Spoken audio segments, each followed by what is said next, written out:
There's a part of me that's saying,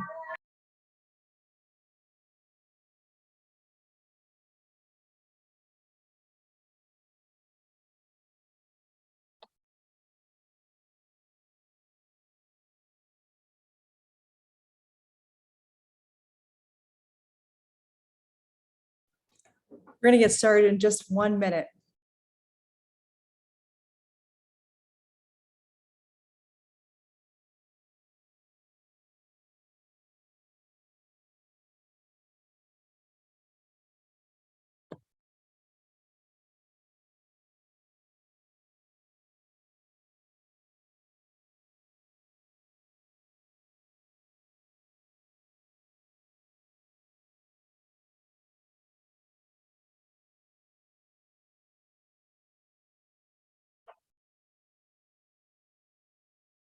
Okay, it's top of the hour, so let's get started for today. Welcome everyone to the Climate and Health Responder Course Skills and Practice session. My name is Cecilia Sorensen. I am the director of the Global Consortium on Climate and Health Education, and I'm so delighted to be here this evening with you all for this special session.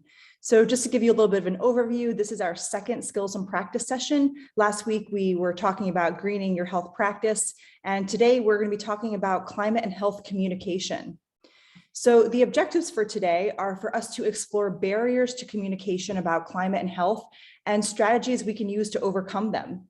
We're also going to apply different communication strategies to various groups of stakeholders so we can learn how to relay the health impacts of climate change and talk to stakeholders and talk to communities about actions they can take to protect themselves and also to work towards decarbonization.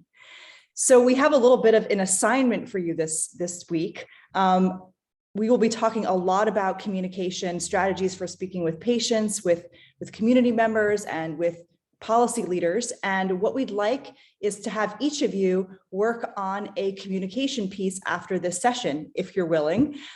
We are suggesting that you create a 5-minute video, that you write an op-ed or editorial for your local newspaper, that you create a poster, or you create a patient information pamphlet, so you can practice your skills in communication that we'll be talking about today. And we will talk about this a little bit more as well at the end of the session. So just a few logistics. Please put all your questions and comments in the chat. Make sure to log in using your own link because this is how we account for CME. And also please consider keeping your videos on. We don't mind if you're eating or having dinner or anything like that. It helps us to get to know you a little bit better. As you know, CME credits are available for these sessions. They're offered through the Trinidad and Tobago Medical Association. The CME credits, the link will be put in the chat, and you will have 2 hours after this session to complete their brief survey in order to claim your credits. So without further ado, it's my pleasure to introduce Yvonne Lewis, who is the current coordinator of the Masters in Education Health Promotion at UWI St. Augustine campus, where she's been for over 10 years. She is also the former director of health education at the Ministry of Health of Trinidad and Tobago and has over 25 years of experience in education and health promotion in the public sector. Ms. Lewis has served as a member of the World Health Organization's Expert Committee on Health Promotion, as well as the Pan American Health Organization's Partners Forum for Action on NCDs in Latin America and the Caribbean. Our next speaker will be Fayola Nichols. Fayola Nichols has 20+ years experience in fast-moving consumer goods marketing and higher education management. She is the director of marketing and consulting, the director of the marketing and consulting departments and a lecturer at the University of the West Indies, and is a doctoral candidate at Grenoble Management, and her research is in the area of branding. Fayola is also a volunteer as an associate of Earth Medic in the area of marketing and communications.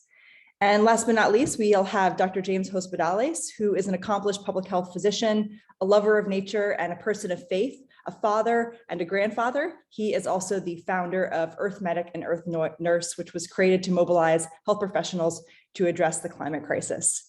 So without further ado, I will turn the stage over to Yvonne. Thank you. Thank you so very much for your introduction. Today I'll be focusing on looking at patient education strategies for patient education around the issue of climate change and health. So let's just go straight into it. Okay. I know a lot of us have been involved in looking at health issues within our different settings and from our professional points of view. With respect to climate change and health, you know, for this particular session, I was going through the UN Climate Action document. And one of the things that was noticed is that education is a critical agent for addressing the issues of climate change. You know, it's one of the tools we can use to encourage people to change their attitudes and to be informed so that they can make informed decisions and help motivate them to change behavior. Now, research on health professionals and their perception on their patient education about climate change has been interesting. Several health professionals have indicated that they have limited time to address this within the context of their practice. And there are others in some of the studies that I've looked at who felt, you know, a bit wary about addressing an issue that was, according to them, politically charged.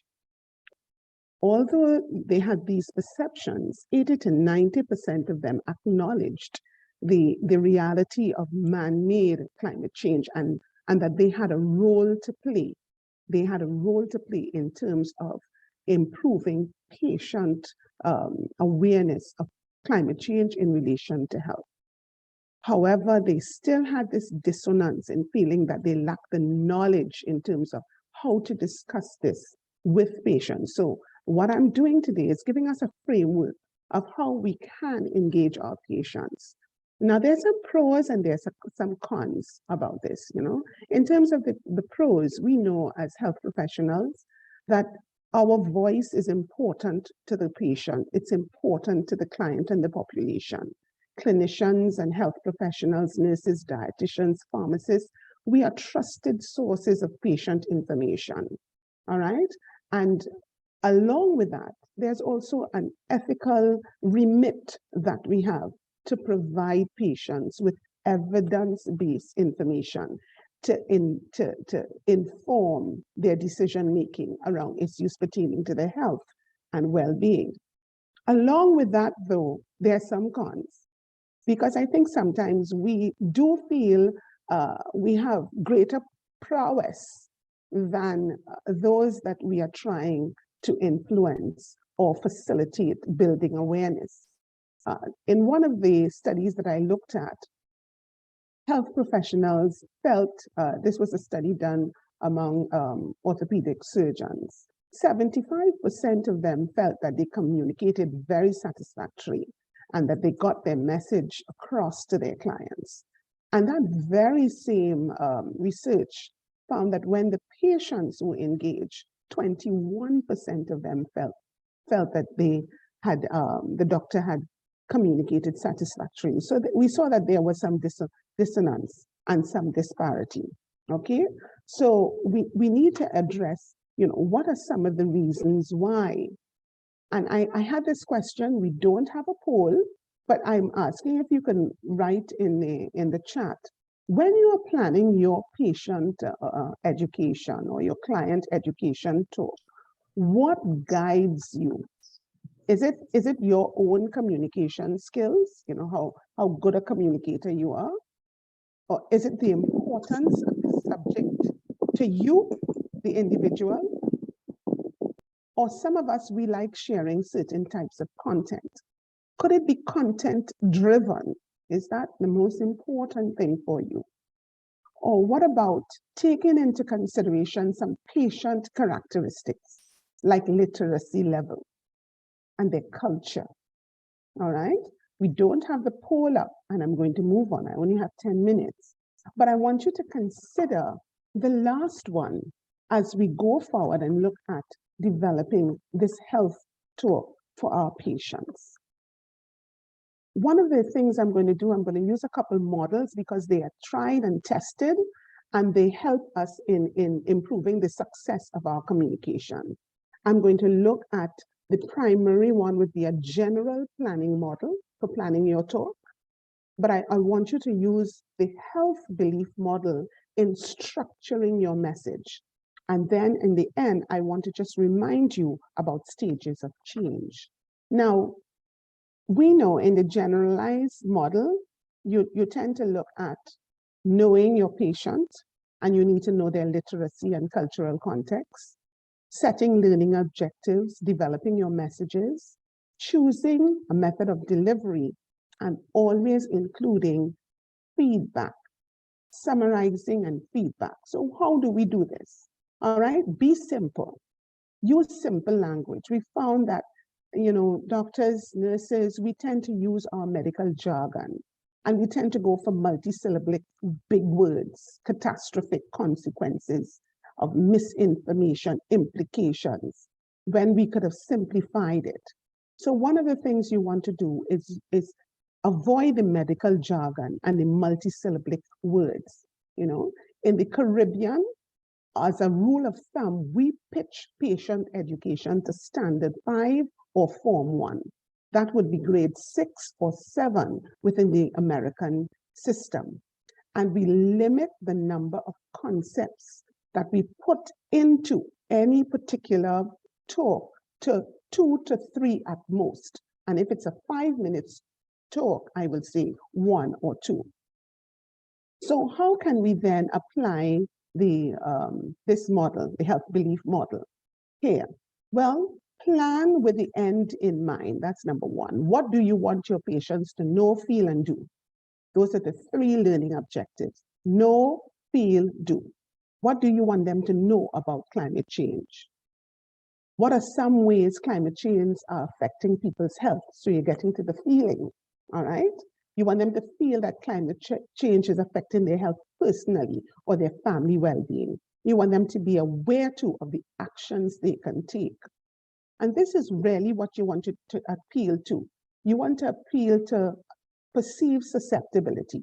So link your message to something about climate change makes me susceptible, or it makes me at risk for exacerbation of some illness, either my asthma or NCDs, etc. Link it to a personal aspect of the patient's health.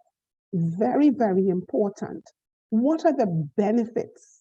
Because you want to identify behaviors they can take to reduce risk. Emphasize the benefits. And don't forget, in people's minds, can I really do this? Look at the barriers and discuss some of these. So in crafting your message, try to be conversational, all right? Give the most important information first and do it in bite size. Sometimes we tend to overwhelm patients with too much information. And choose your method of delivery. Very important. The people who sit before you, they have multiple intelligences, just like you and I, and different learning styles. So see, hear, do. Use that as a guide, all right? Use that as a guide.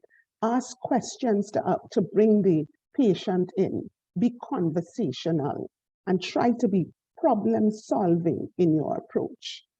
And so how do you go ahead planning this?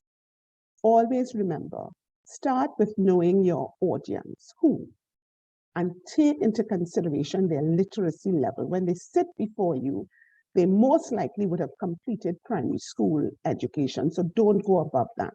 When you're structuring your talk, get the patient's attention with your introduction, build it out in your body, talk about climate change, right? And particularly how it affects them. And in your conclusion, try to summarize with 2 to 3 points. In the body of your message, though, limit it. I have 2 to 3 points here, but I want you to use 1 to 2. And if you can get your main message just encapsulated and summarized in 25 words or less, repeat that a number of times during the talk. And don't forget, let your language be appropriate to the literacy level of your client. I think I've just made 10 minutes exactly. Thank you so very much. Thank you so much, Yvonne. And now we'll turn it over to Fayola.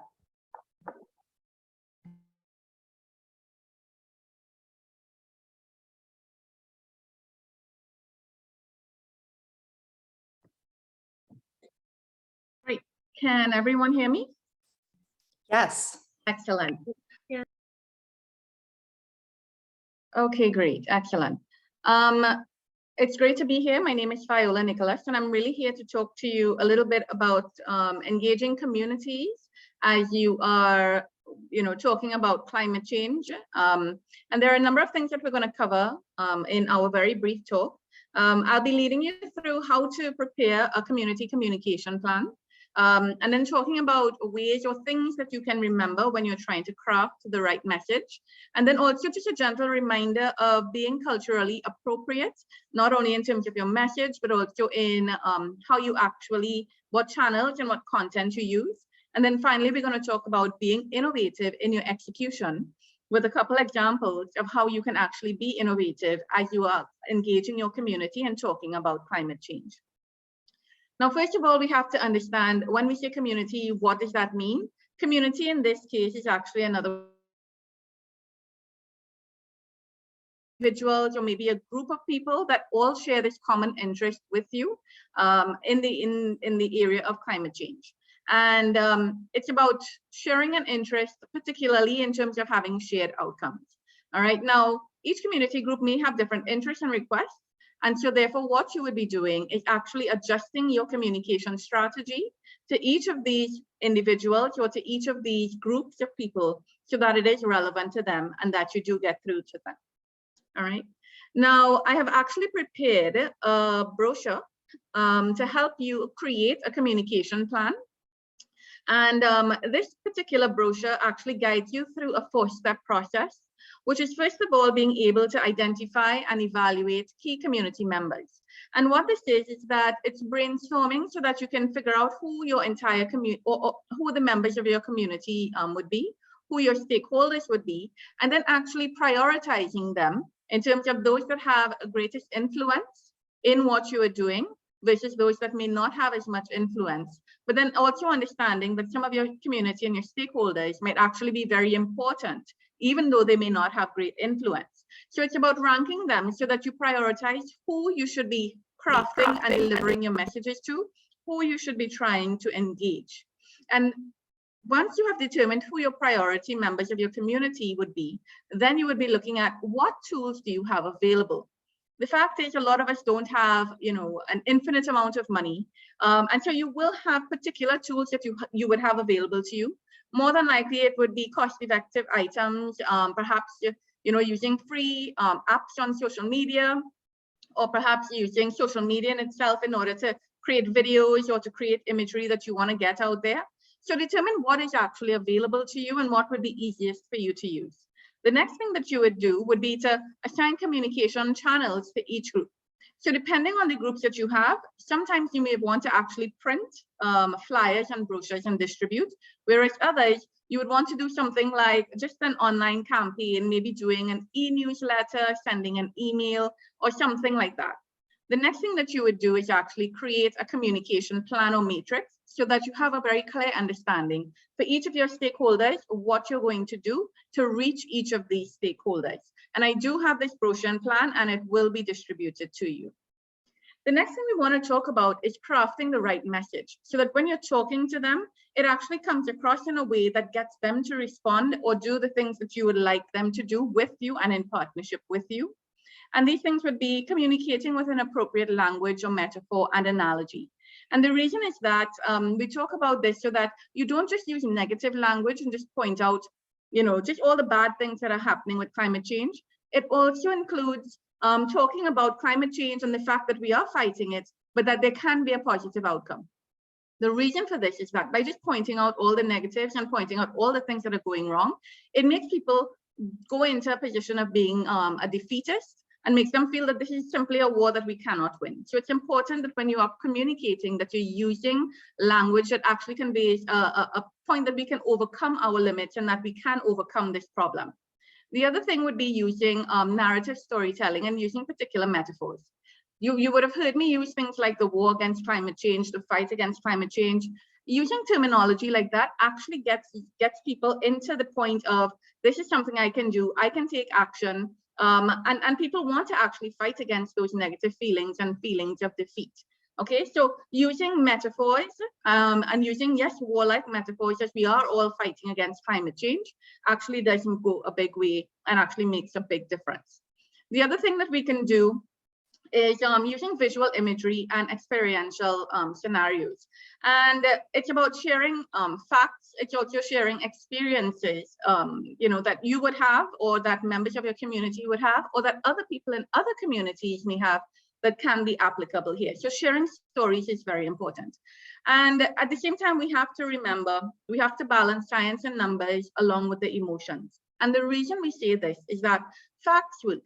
And we're all very science-based and we believe in the numbers, but at the same time, facts are one area, but facts don't tug at the heartstrings. Facts don't build the emotion, and it's the emotions that actually get people to act. So what you need to do is have that balance between the numbers and then also the emotion as you're creating your messaging. And the final thing is making sure that you work with trusted groups in order to get your message out there. It is really a sad thing when you have a very good message, but then people don't hear the message because of the person who is actually delivering the message. So it's very important that you give your information through trusted groups. Let's talk a little bit about culturally appropriate messaging. And when we say that, it means using that local language. Yes, it may be you may have an official language of a country, but really and truly, what is the local parlance that is being used in day-to-day? You want to use that local language so that it connects with the community that you're trying to talk to. And communicate in a way that respects the values and cultures within the particular communities. You're really trying not to offend anyone. And the other thing is leveraging the unique elements of the market to reach and connect with the community. So the fact is we're all from the Caribbean, which means we do have a very rich culture of using music in order to tell our stories. What would be some of the local music that you can use in order to craft a story, get it out there, maybe get others to write songs, or maybe use art, or use some of these things that are very relevant within your community in order to get the message that you want to get out there. Okay. And as we look at ideas for communicating within your community, I do have a lot of ideas. And the first one would be building relationships with the traditional media houses. The fact is that traditional media houses do have a great outreach, and you can actually contact them and then arrange with them that they can do TV or radio interviews with you. You can write an opinion piece and get it out there and send it out to newspapers or create a blog with that. Or you can build a database of editors across the media channels and send them whenever you've written an article, or whether you've done some research or anything, or some sort of activity that you're doing, and you send it out there so that they can actually communicate to your community on your behalf. The other thing would be direct messaging. All right, when we say direct messaging, it's communicating directly with individuals, probably through emails, or perhaps through snail mail or traditional mail, or it could actually be using mobile numbers and sending SMS messages directly to them. Another way that you can communicate with your community is finding other groups that are doing similar activities, and understand that there is strength in numbers. And so when you are actually doing activities and you're communicating, communicate to those other groups and ask them to share the communication on for you. Another thing that you can do would be creating events or piggybacking on events that already exist. So it could be that you create some sort of event, some sort of activity, and you invite people to come and hear you talk or share in an experience dealing with climate change. The other thing is to piggyback on events that are already happening.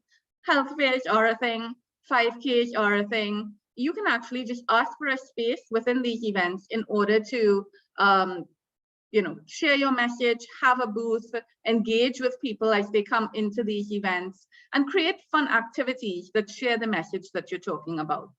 And then the last thing would be using creative arts that are relevant in your community in order to share the information that you want. And this would be We mentioned songs before, encouraging use of the local music genre. It would be creating videos or animation. So depending on the group that you're trying to target, this may be better suited to get the message across there. It could also be creating artwork and encouraging artists to come in and create paintings, or maybe do photographs, or maybe do murals within a community to get that message out there. And then to invite these artists to actually showcase the content that they would have created. So it would mean creating some sort of show, creating some sort of event, and having them showcase. And of course, inviting that media to come and cover the showcase, and taking your own picture of the event in action and sharing that on social media, sharing that in the e-newsletters that you have developed. All right. And so that brings me to the end of my presentation. And I do have that brochure that I would have created, and I know that it will be shared with the members of the community after.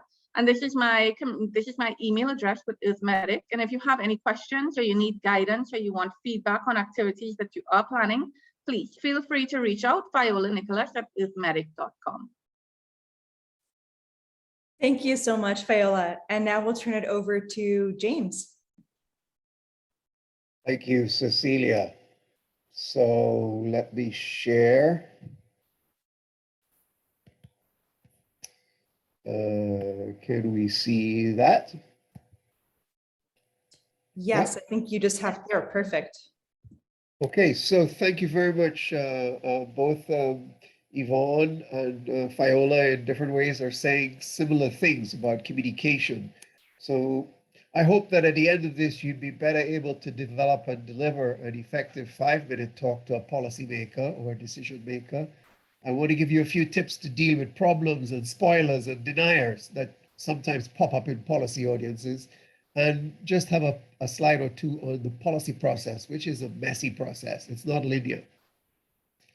So this is my most important message, my single overriding communication objective. The most important thing you can do to fight climate change is to talk about it, whether it's to your patients, to the community, or to policymakers, or your fellow professionals. And there's a good TED Talk reference here by Catherine Hayhoe. Most important thing, talk about it. Steps to an effective 5-minute presentation. Well, 5 minutes is about 600 to 800 words, depending on how fast you speak. I will take about 750 words in 5 minutes. So you really need to be focused on what your message is and align everything you're saying to what your key message is or what it is you're asking. Ideally, use 5 or 6 slides. You can use more if you're using that to illustrate what you're doing. But the more slides you use, the more you risk being off your point. It's better to use simple, clean visuals than lots of text. If we're scientific, we have that tendency to use a lot of text to justify, and visuals are interpreted much faster than text is. Slides can be as few as 4, a very short introduction. Here's what the problem is, Mr. Minister, Mr. CEO, Mr. Chairman of the local regional health authority. Here are the solutions and the conclusion. That conclusion slide is going to be very important for another reason I'll come to later on. Here are 6 good practices in delivering an effective 5-minute presentation. Again, you only have a short time, so focus on the most important part first. But this is unscientific in the sense that we have training to explain, here's the background, here's the research I did, here's what I found, and this is what we recommend. No, if you're talking to a policymaker, start with your ask first. Do some research on the subject and the intended audience. Remember WIIFM. How many people know what is WIIFM? What's in it for me? So whoever is listening to this, if it's the chairman of an authority or Minister of Health or the Minister of Finance, they're thinking, what's in it for me when they're listening to you? If it's a politician, there may be votes. How is this going to play with the audience? If there's risk in it, how am I going to get around that risk? If it's a business person, they're thinking profit, competitiveness, image, minimizing risk to their business, protecting their investment. So research the subject, but don't forget to research the intended audience, whichever policymaker you're hoping to target. Focus on one key message and the action required. Be clear on the ask. What is it you're asking them to do? I remember briefing the Belizean cabinet like 20 something years ago. And we were talking about HIV and AIDS, and it's going to be this big problem. It's going to cost a lot of money. And they said, okay, we believe you. What do you want us to do? And I was stunned because we hadn't prepared well enough to respond to that. What was it we were asking them to do? Use more stories. I think both Fiola and Yvonne touched on that. And I have a formula of speaking to the head, the heart, and the pocket. If you're speaking to more than one politician, some people are going to have their head is going to be concerned about climate and the numbers.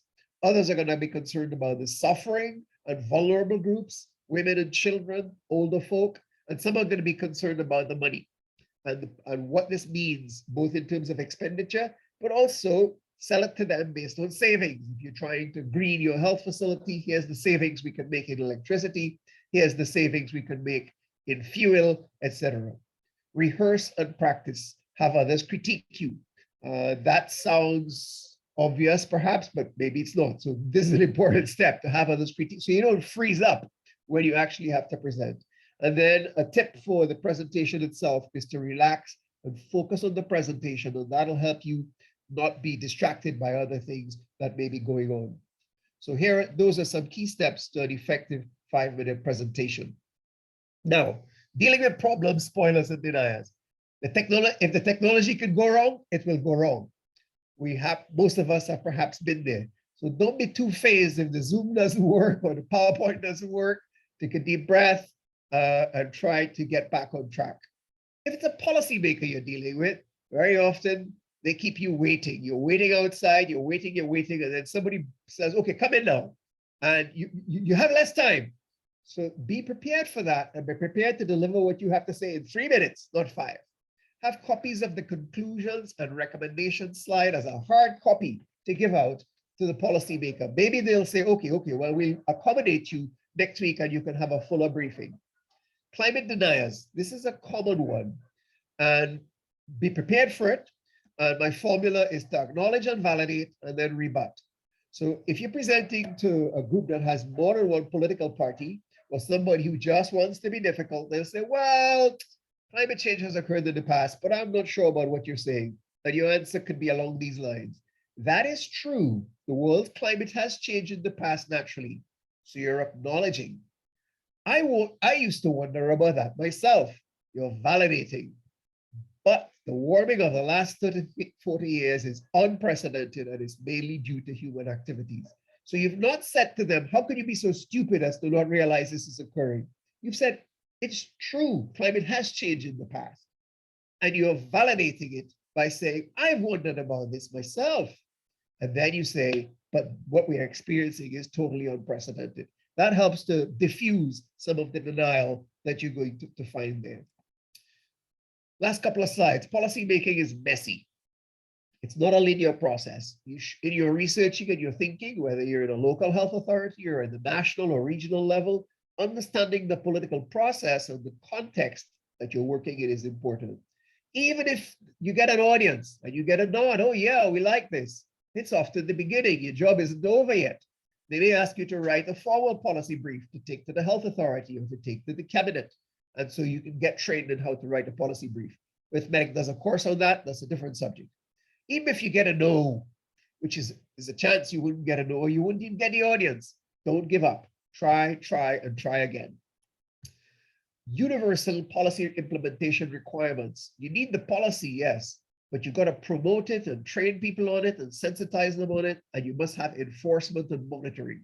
And these 3 pillars are so for anything, whether it's a traffic safety law, or you're trying to get your health center green, or you're trying to put health warning labels on fossil fuels, whatever we're trying to do. These are 3 universal requirements. So I repeat what I said at the beginning. The most important thing you can do to fight climate change is to talk about it. And I hope that this series of sessions will help you to do that. Here are a few references that I drew on how to create a killer 5-minute presentation, mastering the art, how to present a decision maker. This last paper deals with some of the work we did in raising the priority of chronic non-communicable diseases and the lessons that we learned in that process, the importance of the political process, packaging evidence, champions, having somebody who will champion what you're trying to do, the role of civil society, the importance of the accountability architecture. So those are kind of going beyond this initial talk, but that's what I said, you need to go beyond. So thank you very much. Thank you so much, James, and thank you, Fayola and Yvonne. So now we're going to do what you recommended. We're going to talk about it, James, and looking forward to a wonderful discussion. If anybody has any questions for our panelists, please put them in the chat now. And I'm going to start out with a question for you three, which is, several of you mentioned, using positive examples when you're speaking with whoever you're speaking with about climate change. And, I've always heard like the 20-80 rule, 20% bad news, 80% good news. But I even find it's hard to stick to that. And I'm curious, what kinds of examples that you use. I guess it depends on who you're talking to, but perhaps you could sort of give us some examples of some positive stories that you use to try to help paint the picture of how things could be.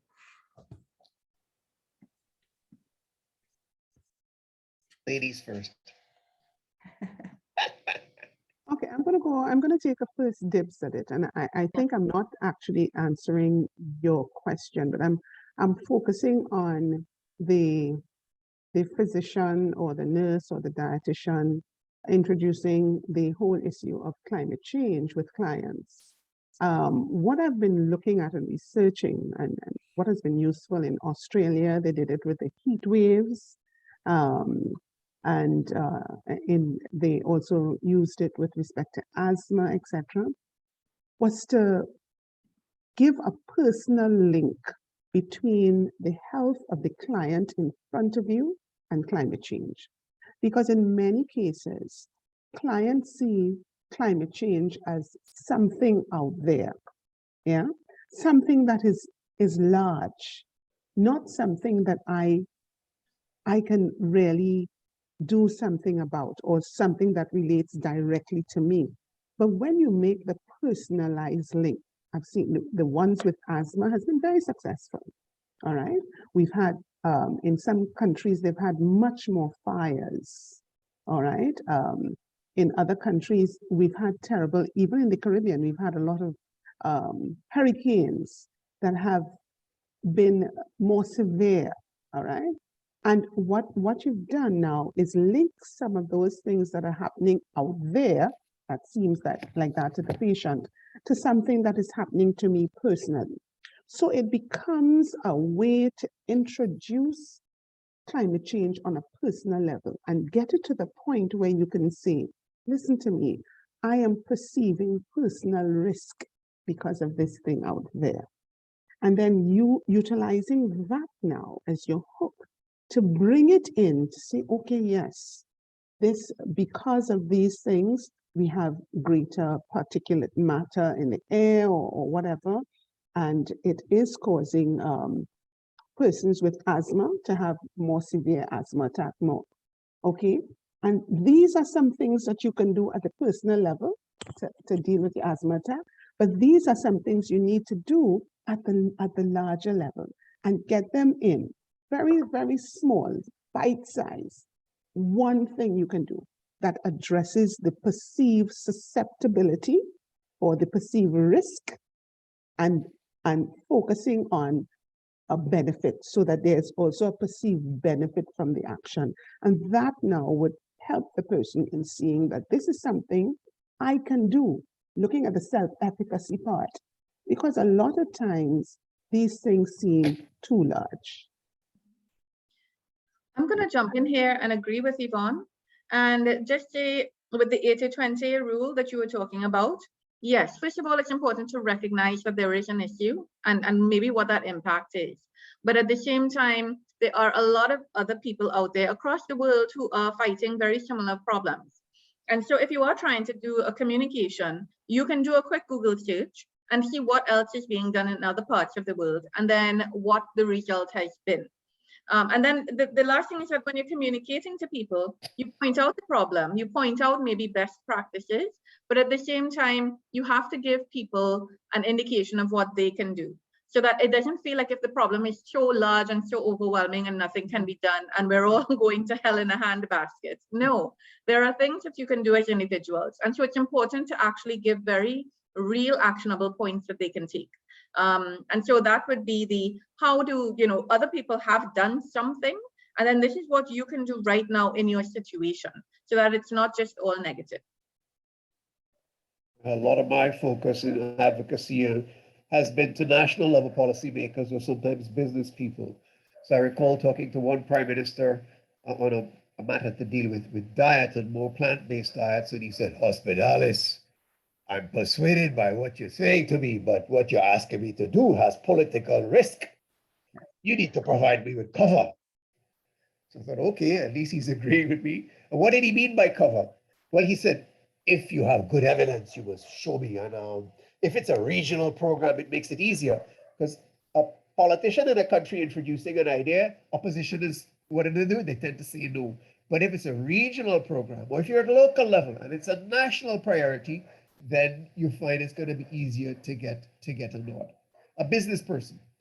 I've been talking to some of the chambers of commerce, and they're beginning to pay attention. But you know who they're paying more attention now to? And it's worth recalling: the big auditing and firms, Deloitte, KPMG. I say to them, well, you know what's coming down the pike? All the auditors are going to be looking at your environmental, social, and governance practices. So your company better get ready to minimize the enterprise risk of not dealing with climate. And you remind them of the normative things. The World Economic Forum has said that climate inaction is the biggest risk to business in the longer term. So those are some suggestions for dealing with positive examples of how you can work with people. That's fantastic.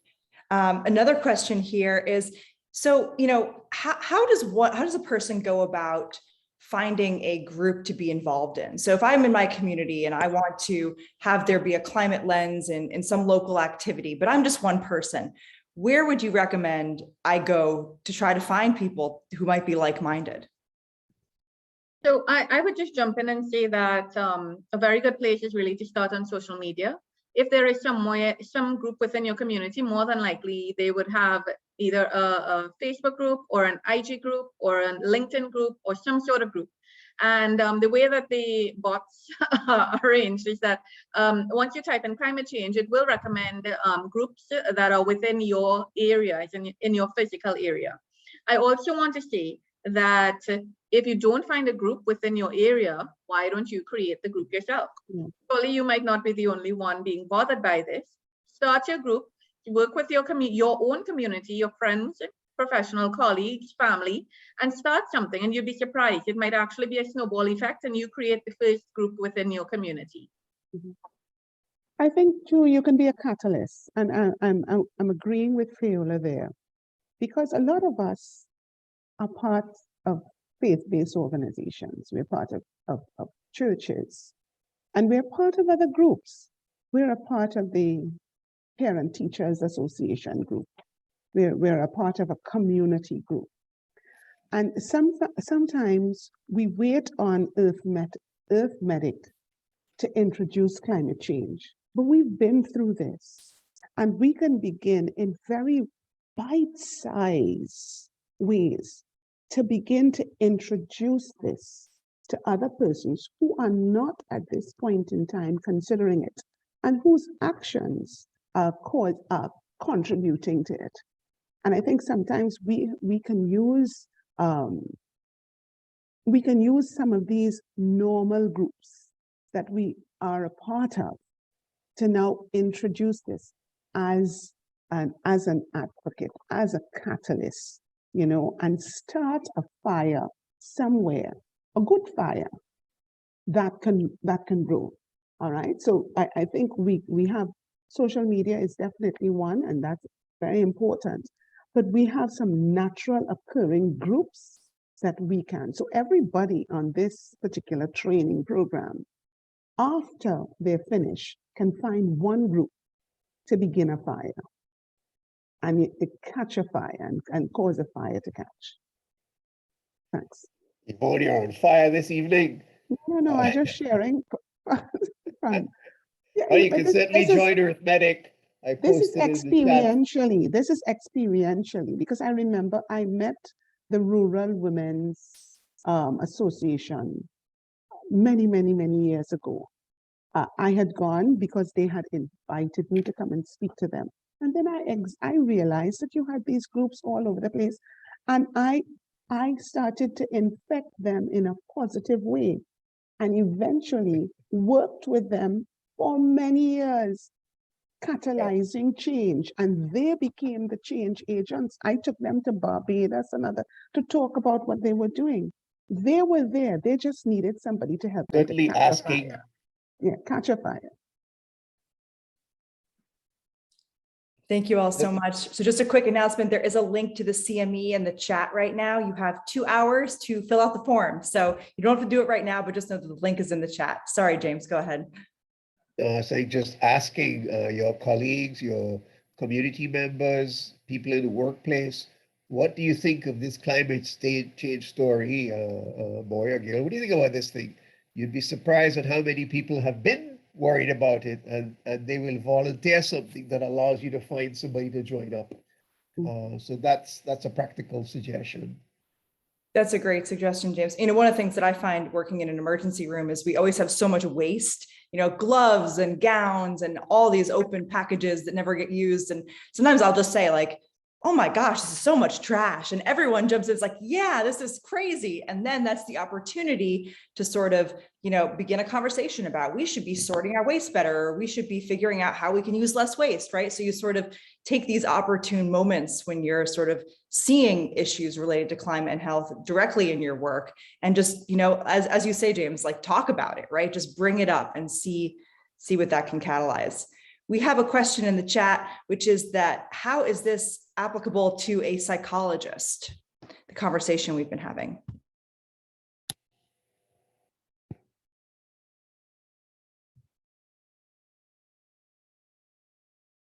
Take it, James. I can just tell you a little bit in terms of what I've been reading, because they're from the mental health standpoint, some of the articles that I've been reading just in preparing for this today have shown that there has been quite a number of stressors that have been linked to climate change. And I think if we can look at it, we have to stop.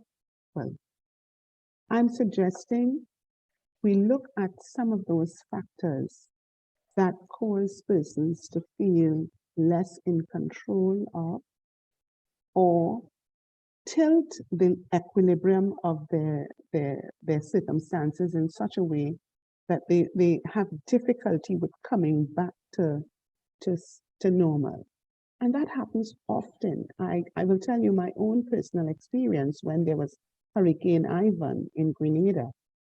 And about a week and a half after that hurricane, I flew to Grenada to see and to support. And I met a population of persons who were stunned. They did not know how to move. And all they could say, Trinidad had sent over persons to help them. And they said, you know, we were so glad. They did not know how to move when 75% of roofs were blown off of houses in one country. And so there is a link, but I think we've got to start making those linkages. And so it may not be a direct link between climate change and issues of mental health, but there is an indirect link. Because when you have lost your home and you have lost everything, and now you are trying to utilize the skill, your coping skills, to come back to center, to find a way to move forward, okay? And you're finding difficulty in doing this. You need support. Sometimes you need some additional skills. You need help. I'm sure half of those persons didn't get psychological counseling, but they were traumatized and they did not know how to meet. So there is a link. I think we've got to look for it and help people to see that even acting on issues pertaining to climate change will help to reduce these kinds of instances where you can have a whole country, whole communities traumatized for years. Yeah. I think you're right, Yvonne. This is highly germane to psychology and mental health. When you Mhm. think of the consequences of climate with the heat and drought, your crops might fail, you have no livelihood, and then comes hunger and famine and war. That's very Yeah. stressful. Or if you get a big storm and your house is destroyed, or sea level rises and destroys your home or your business, then your livelihood again is gone. There's a whole new description of eco-anxiety. A lot of younger people very worried about what's happening with the climate and the planet and the lack of climate action by governments. So anxiety, depression, grief, having to deal with loss, all part of this mix. The other thing I've seen is aggression, aggressive behavior, anger. Following a major climate event, and you reduce some of the checks and balances in a society, you see looting, you see violence, and that's another aspect of mental health. So was it Kenneth Niles who asked that question? I think this is very germane. On Friday, Arithmetic at Yale University, we have a discussion with the Caribbean Association of National Psychology Associations, precisely to look at some of the data and research around mental health impacts of climate change. Thank you all so much. There's another comment in the chat, about climate anxiety, right? Is, that phenomena whereby people are feeling more and more anxious about climate change because, we've scared them so much that, how do we help them ameliorate those symptoms in a positive way? Do you have any suggestions for how we can do that?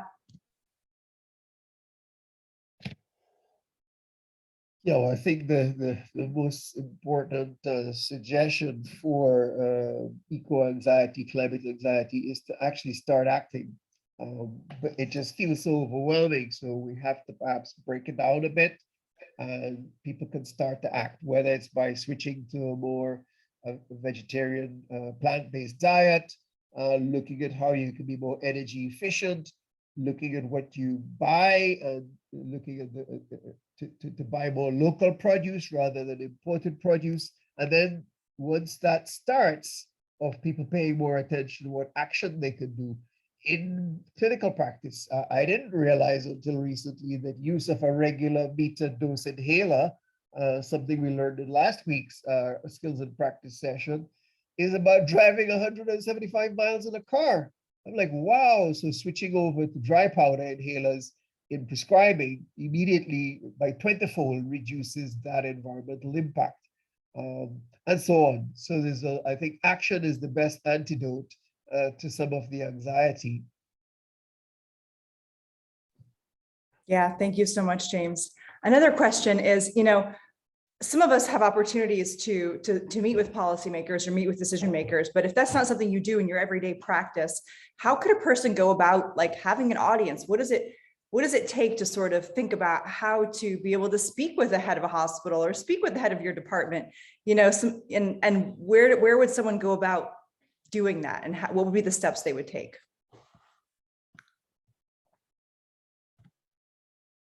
Yvonne, you want to jump in there? Yeah, I listened to the question, and I see opportunities in my setting, because you have avenues to get to the politicians and the change makers in any community. I would say, if I think about TNT, every single one of your representatives have a Facebook page. They have persons who monitor these pages. And I can tell you, I worked closely with a minister, with several ministers, and was a part of their executive for about 25 years. And every time we sit together as an executive, he would also say, listen, such and such said so on the Facebook page. What are we doing about it?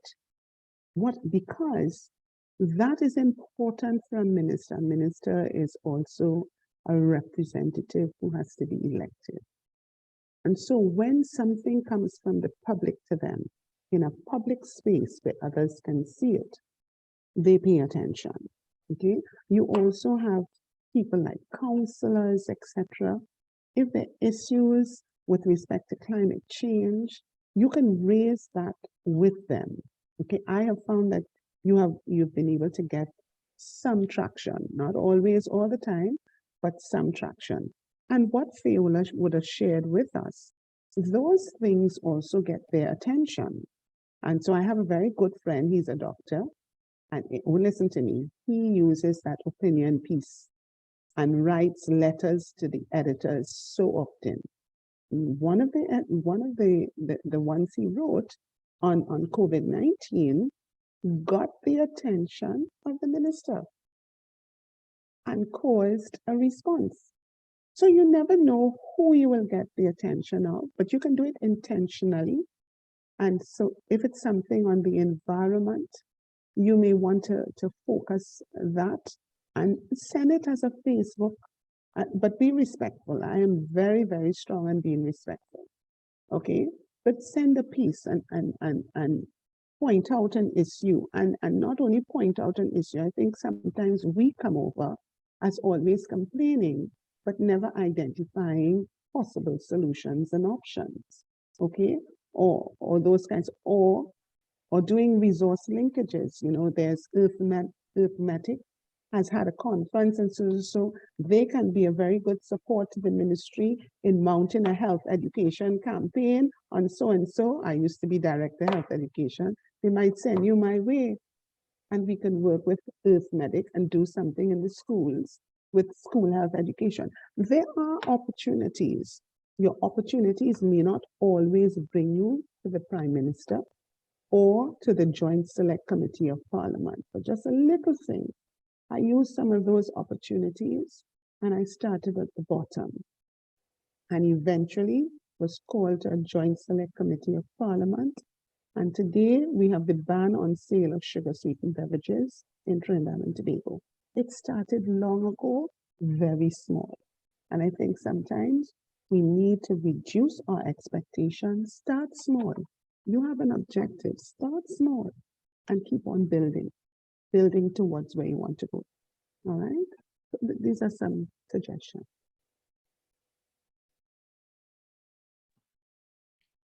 Fantastic. You have your hand up. Yes, I wanted to say yes. So I'm agreeing with Yvonne. So one powerful way is for us to work through our organizations. That is a very powerful way. And another way I find works is tagging on to somebody who's very influential, who has the ear of the minister or the prime minister or a member of parliament. That is also another option to get your story heard. Over. Get to know the ministers. I saw somebody's hand up. I'm not too sure if you're monitoring that. Oh, that was Paula. No, it was another person. Okay. Getting to know the minister or the CEO's secretary is another good bit of advice. Make friends with them, find out the ministers or the CEO's schedules and how you can get a 2 minutes with them. And when you're going, go with something that, you know, how, Minister, I noticed so. And you know, we could save money if, you know, Minister, we could deliver better care if, and tie it to something like that. So don't be afraid. If we're afraid, we lose. We have to stand up. But getting to know a secretary is a good advice.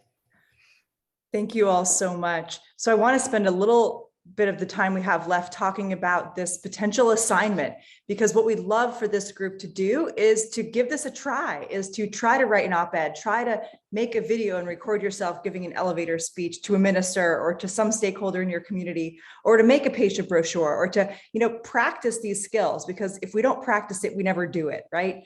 So we have a link to this assignment on the course website, which I just put in the chat right now. And, you know, if you're interested in doing it, you can team up with someone else in this class or team up with someone who's not in the class. We would welcome any type of creative communications piece about this. And James, I'm not sure if you want to say something else about this. No, we would be happy to post up examples of people's work on the website. I think the proof of the pudding out of this session, and indeed in the whole course, is to equip and empower health professionals to stand up and speak. Mhm. To Yep. stand up and speak about better care through attention to the environment. Thank you so much. So we welcome any pieces you'd like to submit. I'll also put an email address in the chat. If you have any questions about this, feel free to reach out to our program director and we can assist you in any way. With that, I'd like to thank our panelists today. Yvonne, Fiola, James, it's been a really wonderful conversation. You've shared so much amazing knowledge. We will post this recording on the website. We will also upload your slides as soon as we can. And I'd like to wish everyone a wonderful evening, and we will see you tomorrow for our normal Wednesday class. So everyone take care. Have a great day. Okay, bye, everyone. Bye. Bye, everyone. Bye. Bye. Bye, everyone. Bye. Bye, Yvonne. Bye. Bye, Ken, that's you? Bye. Yes, Yvonne. That's me. Hi, honey, how you going? Good afternoon, Ms. Lewis. Good. Hi, good afternoon. That's Annette. Annette, yes it Hi, is. sweetheart, how are Hi, you? I'm fine, thank you. Okay, But darling. everyone else.